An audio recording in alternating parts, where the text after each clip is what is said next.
Hello, fellow risk takers, and welcome to my worst investment ever. Stories of loss to keep you winning.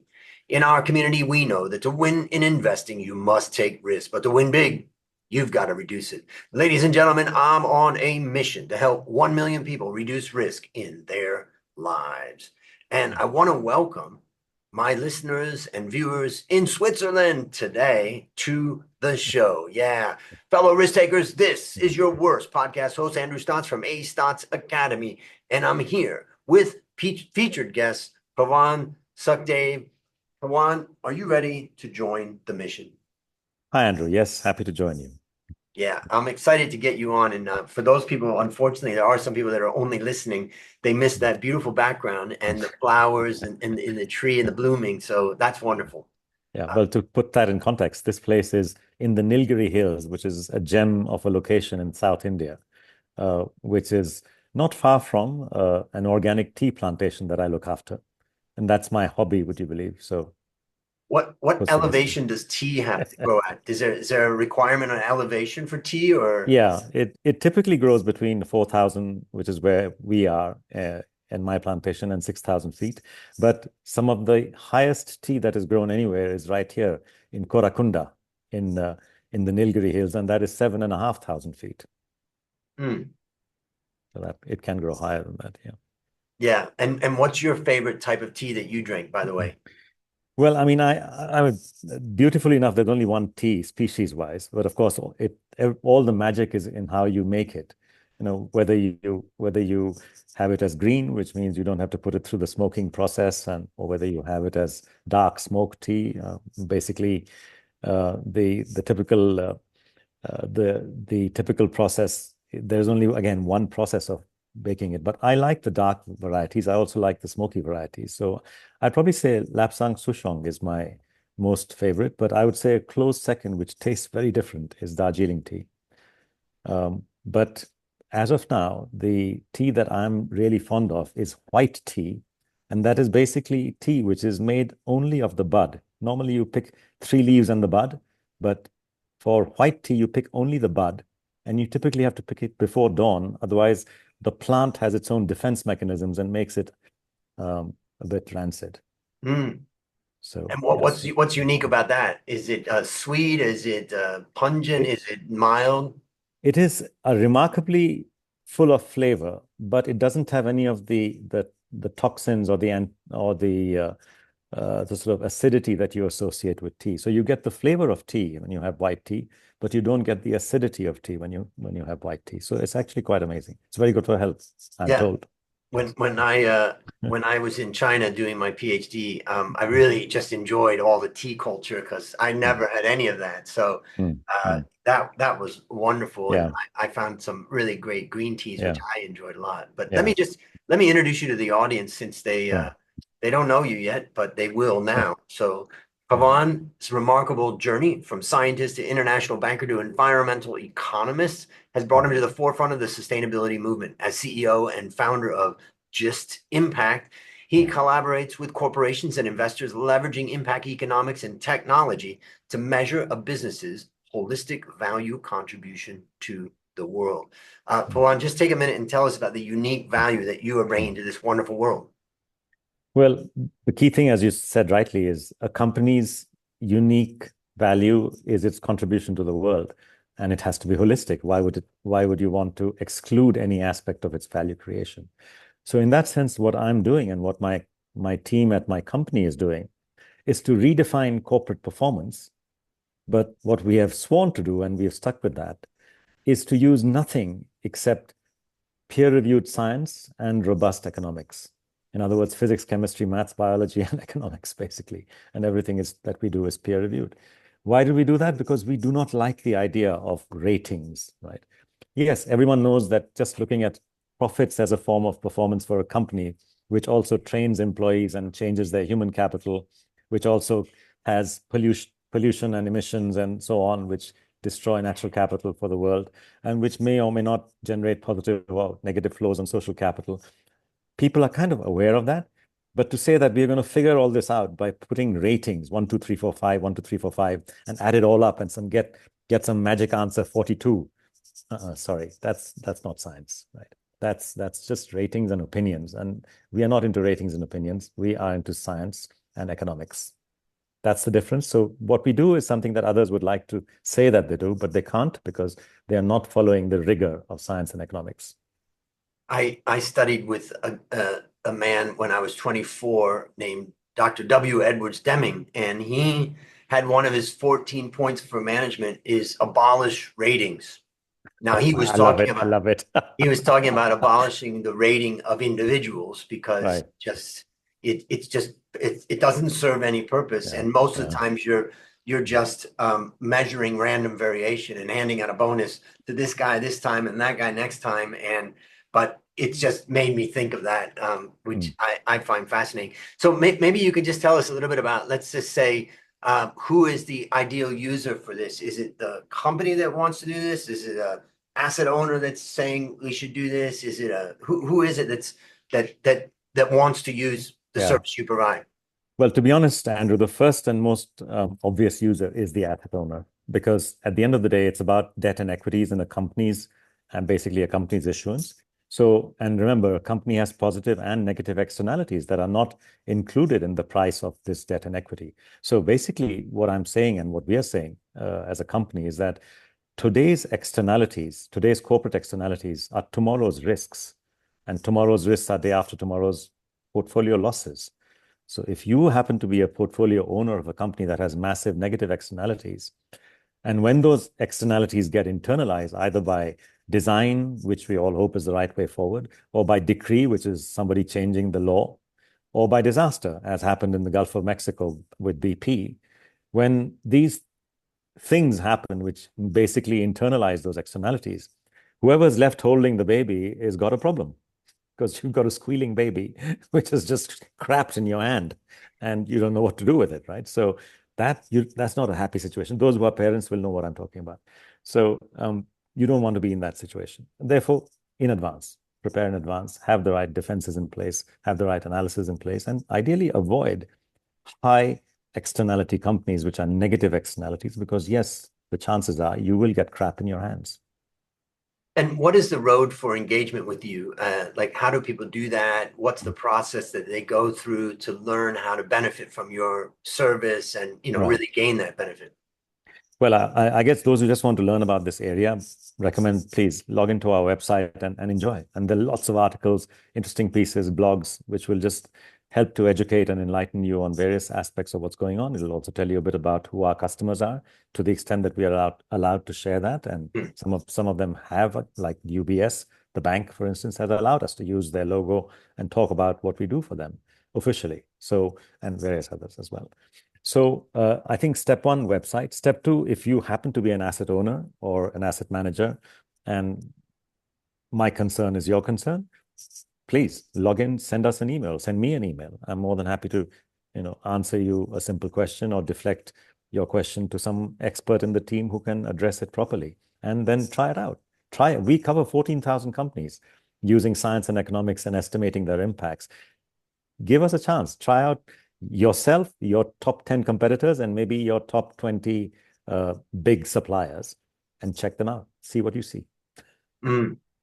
And what is where does a client that engages with you end up?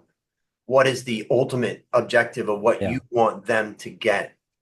Two objectives. If it's an investor, she or he ends up with a portfolio that has much better return, not just on risk, but on sustainability. So they get hopefully similar returns with relatively low error, the divergence from benchmarks. And they end up being less costly to the universe, less costly to society and the environment. So coming up with low tracking errors and coming up at the same time with decent returns, but much lower negative impact is, if you like, a key goal for the investor. For the corporation, a key goal is understanding how you're doing on all of these environmental and social factors. How well are you educating staff, and what kind of training and development? How bad are your GHG emissions versus competition? or water usage versus competition, or air pollution, or tailing dam waste versus if you're a mining company versus competition. Where are you vis-a-vis the others in that space? And that gives you a genuine understanding of where you should be going, right? If you are way ahead of someone, well, talk about it, crow about it. Why not? If you're way behind the average, well, but fix it, go fix it, right? So you learn. I mean, you learn as a corporation, and you definitely benefit as an investor, because that way you're defending your portfolio against some of the worst accusations of irresponsibility that are made against you. It's interesting because I know small business, which I do a lot of work with small and medium-sized businesses, they don't have resources. And so you end up in a situation where it's like, look, we're complying with the law, we're complying with the regulators. They come out to our factory and they look at our discharge and they look at our, and we comply. What do you say to a small or medium-sized business that says that and they just say, we don't have the resources or that type of thing? Well, to be honest, that's a perfectly legitimate complaint. And the way that we address that is to say, okay, don't worry about it. Here's a platform called SME 360X. And by the way, it's called that because it's meant for SMEs. SME 360X means it's a platform that helps you look at yourself from a 360-degree angle, right? So you'll get a sense of your environmental impacts, and of course you have your financials, hopefully, and that's a nice starting point, because let's say you have nothing except your electricity bill, okay, and you know who you are, where you are, as in location, right?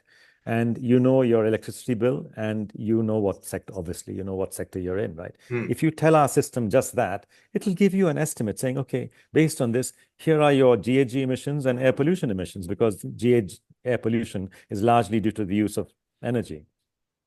So that's a great start. So you already know something. And not only that, but where are you vis-a-vis others in your sector? Are you average, above average, below average? And it'll tell you how much, right? So it'll tell you where you fall on the histogram of impacts for air pollution and for greenhouse gas emissions. Well, that's a good start. And that's all you had is your electricity bill. That's all you had, right? Yeah, so, I'm just there. I'm at justimpact.com/SM360X right now, looking at that. There you go. There you go. You found it. Yep. Well, that's a great intro to what you're doing. Now it's time to share your worst investment ever. And since no one goes into their worst investment thinking it will be, tell us a bit about the circumstances leading up to, and then tell us your story. So to tell you the circumstances of that, and thank you for asking that embarrassing question, I have to also explain how I normally invest, right? So I'm relatively a disciplined kind of person. I feel that the money that I've made after a hard career as an investment banker needs to be used for good. And I'm trying to maintain its capital value by investing it wisely, right? So to have worst investments is not nice. And therefore, I'm talking about it as well. And thank you for asking me that question. Because a lot of the worst investment ever is about not following your own disciplines. So isn't that amazing? Like, had I followed my own disciplines, then I wouldn't be telling you the story, right? So plus and minus. So you wouldn't have a story, but at least I may be a little bit less unwealthy than I am now.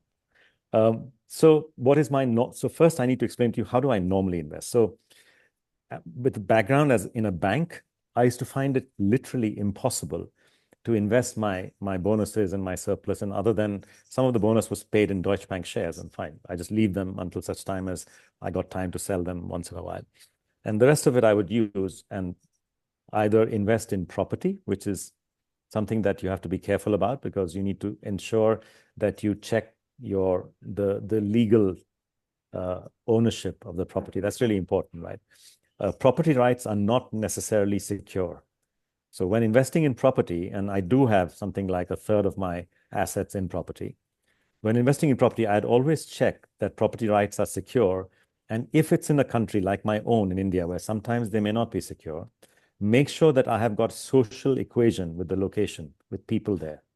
So there's somebody there, even if I'm not there, there's someone watching out for me. So wherever I invest, either I make friends or I have friends. It's like an absurdly simple thing, right? So that is one key thing, but that's really a third of my property, and that bit has done quite okay, rather well, I would say, in fact, because property is one asset that doesn't get manufactured by us. And as the number of people increase, property, available tends to typically stay the same. So, there's a simple logic where demand supply equations would normally push up its price.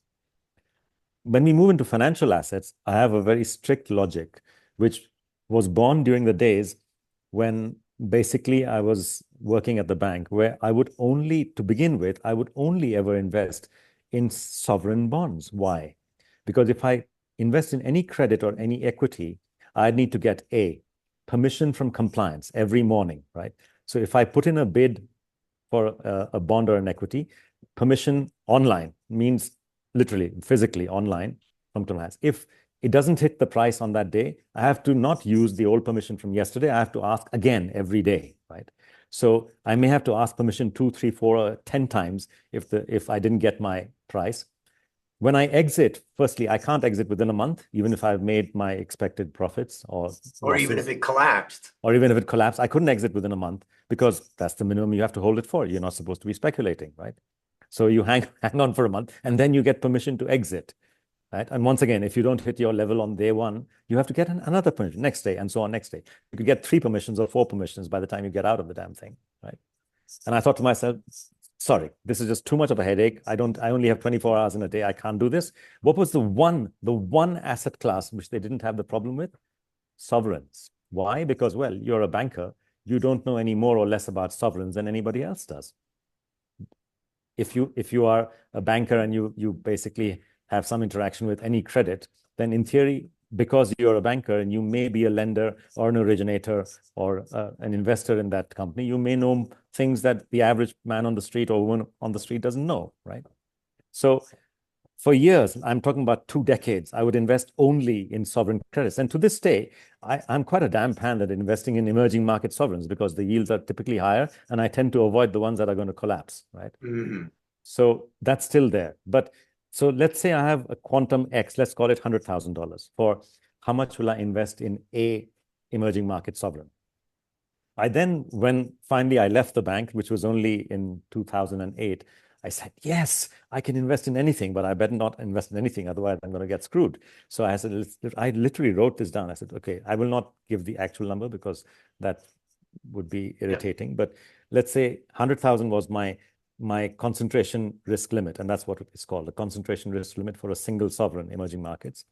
And why I'm nothing against Germany or the US. It's just that I don't do much on those because, like there's not, what's the value? I mean, what do I know more or less than anybody else on US sovereigns? So I'd invest no more than 50 on a credit.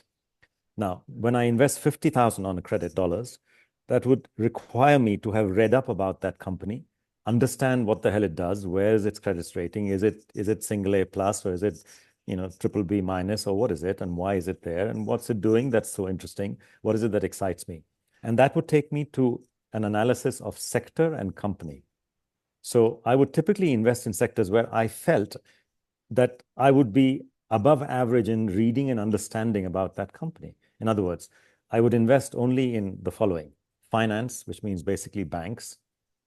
I would invest in, because I was by that time deep in sustainability and I would know a decent amount about the sustainability of a company or its business. And I was the author of the Green Economy Report. So I would typically invest in companies which were promoting or involved in the green economy, which means renewable energy, energy efficiency, materials efficiency, stuff like that. Sustainable forestry, you don't get many of those. Sustainable tourism, et cetera, et cetera.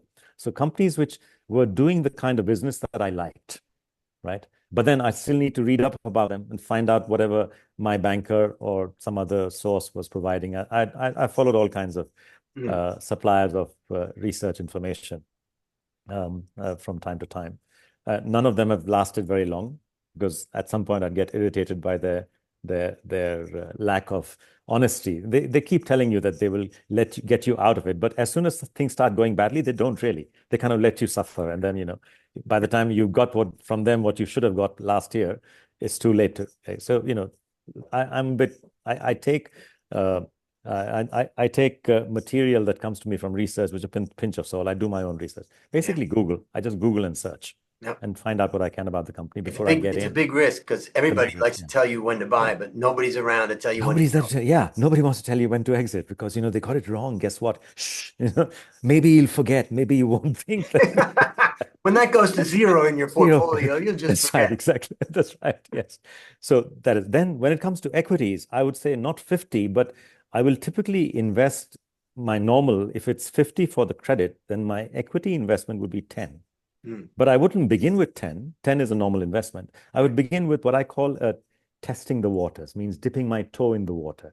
I've heard of this stock. Friend said it was a great idea. I checked it out. Yeah, it's SunPower, and it's owned 66% by Total. Well, that can't be too bad. By the way, it's crashed now. But the point is, it's SunPower and it's owned by Total. Okay, that's a positive. Let's read up what it does, and it's still not making profits. Oops, why? And so on. And then finally invest a little bit because that's how much you can expose yourself to. And then before you know it, a few years later, it splits into Maxion and SunPower, and then you got to figure out which one to keep and which one to exit, and so on and so forth. So, but then that's because it's renewable energy. I like renewable energy, right? And overall, fine. Hasn't done that. It's had its ups and downs. It's on a down right now, as I see it. But I need to go into the company, SunPower, and figure out, okay, what's the proposition out here? What's the big deal? What does this thing do compared to others? How does it compare with the big boys like Jinko Solar and Canadian Solar and so on? So I'd go into the details, but that would be a 10,000. Now, if I wanted to just invest and I wasn't really sure about SunPower, let's begin with 5,000 and then see where it goes. And if it was going in the right direction after a few months or a year, okay, increase it to 10,000. If I think, man, this is the shit hottest thing that I've come across, this is so cool, I see I'm kicking myself for not putting in more, yes, fine, then I'll increase my investment to 20 and that's it. I wouldn't go beyond that, right? You got So your after rules, that, you got your structure. you got a structure, yeah. So I had the structure. And I'd pick companies which had some degree of adherence to, are they a finance company? Are they something in the renewable energy space? Are they kind of in the material space? Are they like Tesla, which is in the automotive space, but it's basically a green economy sector. It's essentially mobility, but with renewable energy as a driver and so on. So I picked companies like that, which kind of were doing the things that I wanted the green economy to do. But I'd be careful as to who all I invested in, right? And yes, there would be some that would be coming up with sustainability stories. And this is where, again, it got me thinking again, this crap. I mean, these sustainability stories are not hanging together, all these ESG ratings. So fine, then I stopped believing ESG ratings about a decade ago.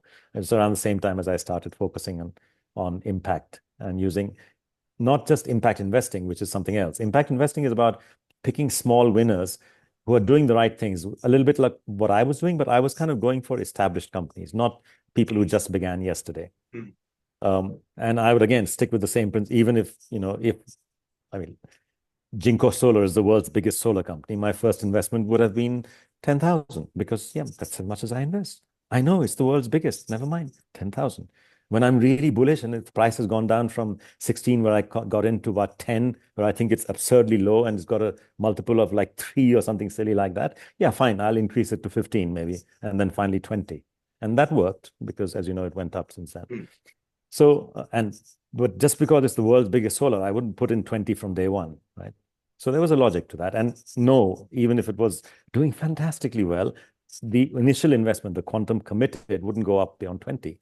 Fine, if it's doing really well and the 20 has become 80, which it did at one point, or 60 or thereabouts, then I'd actually reduce my exposure.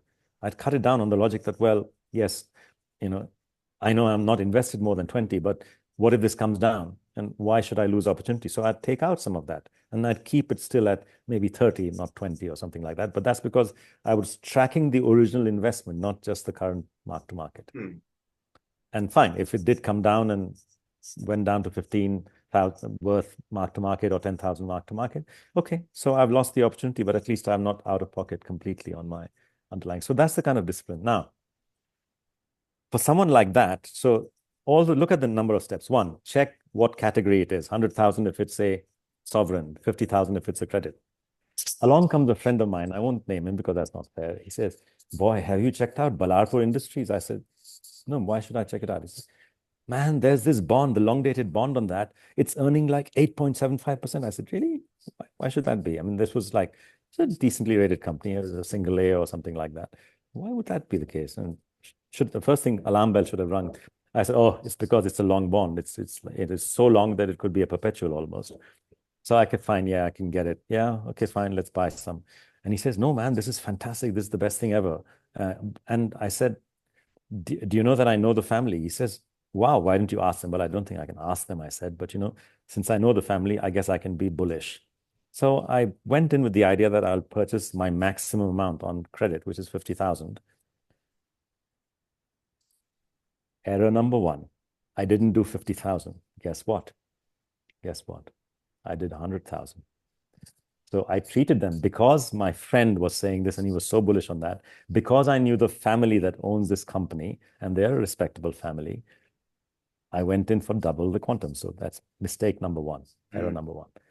Error number two is every year I keep reading about companies, right? And so there was some news flash or the other, which I got through my feeds.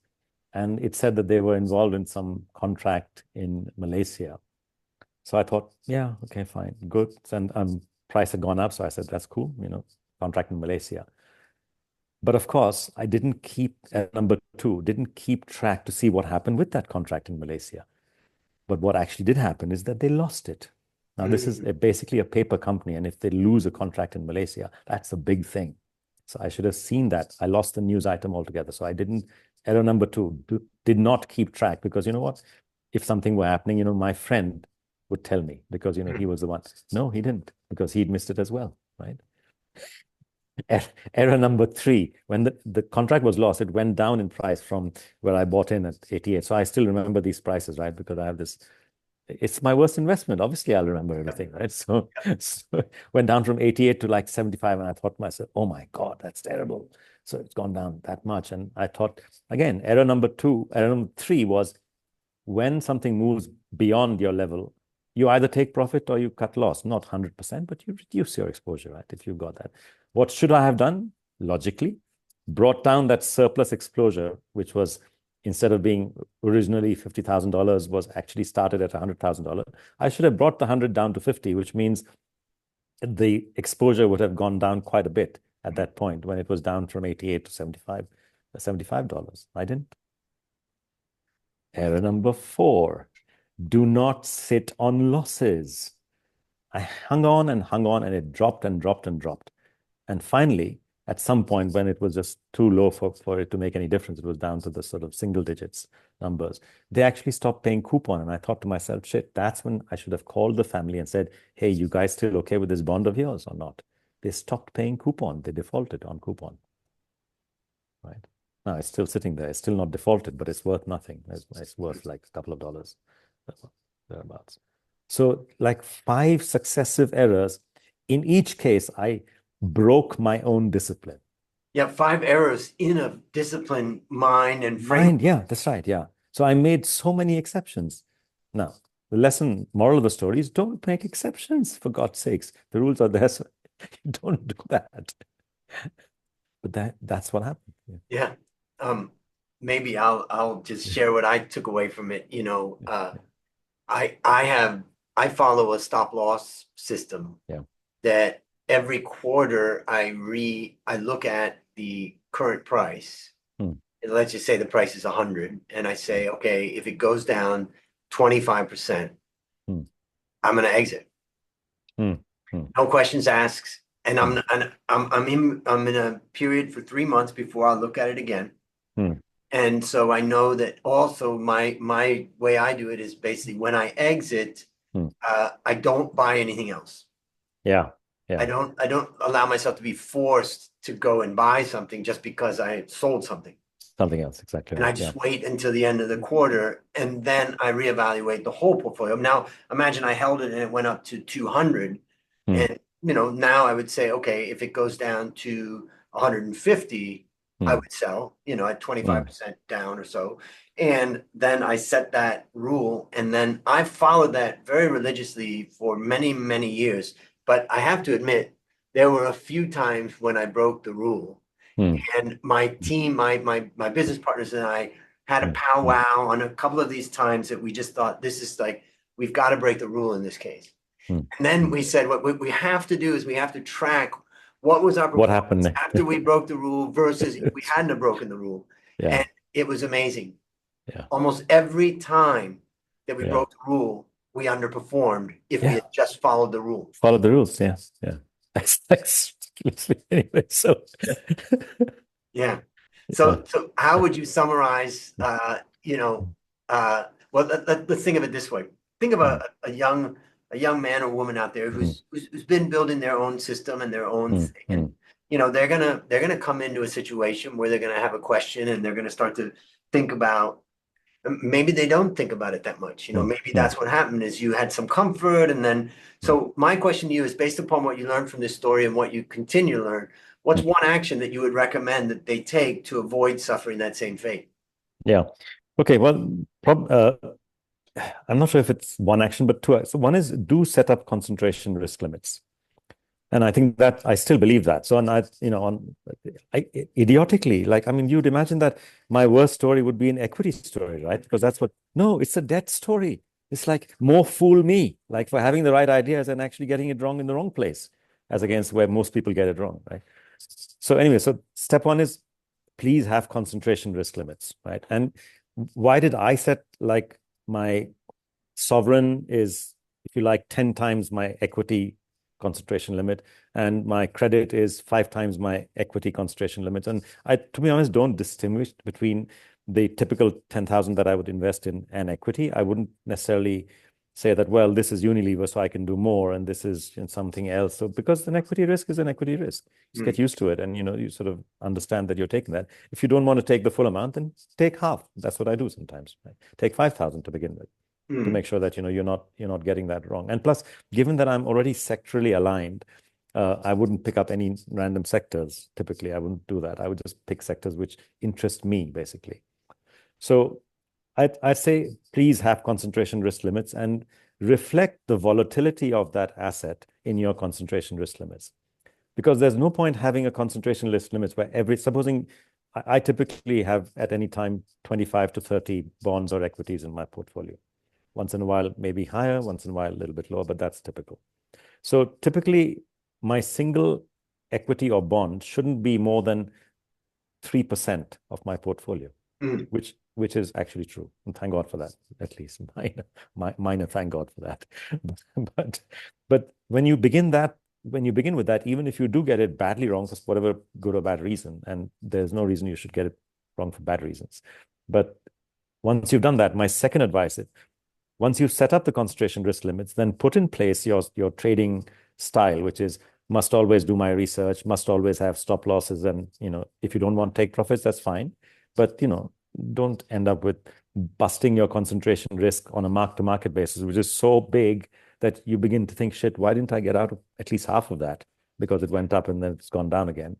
So don't end up with, silly regrets, if you like, as a result of that. And the third is diversification. It does really help. So, but kind of when I say concentration risk limits, what I'm saying to you is that please do diversify, because that does really help the portfolio. Okay, great advice. These are two key advices, and follow your own disciplines. So now we have a saying that I say, because my business partners sometimes will come to me and go, we need to break the system for this one. And I said, why? Yeah, I say, so every time that we broke, we lost.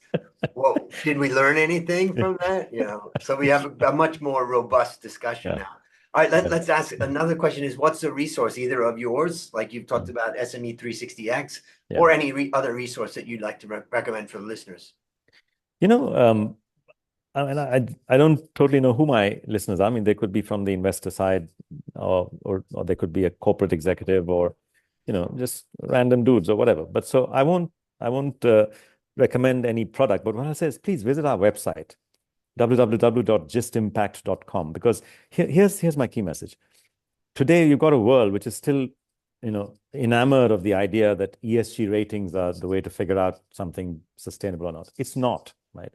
A company is sustainable if its impacts, in other words, impacts on shareholders, that's financial capital, impacts on employees, that's human capital, impacts on the environment, that's environmental impacts, that's natural capital, and then finally impacts on society, social capital. If these four impacts of a company are positive, plus, right, then it doesn't matter whether there's 10 of you or 10,000 of you or even 10 million of you, because the world's a better place, right? So fundamentally, sustainability about getting these four pluses going in your company. That's the basic concept, right? Impact is the change in human well-being as a result of the activities of a corporation and its value chain. And all of this can be calculated nowadays, given how much, and you'll learn a bit more when you see our website, how much there is available in terms of data and machine learning and so on. Now, if you happen to be a company which is plus, plus, minus, minus, right? How to put this, I'm not sure, something like this, right? Plus, plus, minus, minus, right? Then if there's 10 of you, maybe it doesn't matter. But if it's 10,000 of you, then the two minuses are going to cause a problem somewhere because you're hitting human capital and natural capital, or maybe human and social capital. You're causing a problem somewhere. And if there's more than a few thousand of you, then the world is screwed because you've totally destroyed somebody's or some country's human, social, or natural capital. That's sustainability. That's corporate sustainability. That's all there is to it.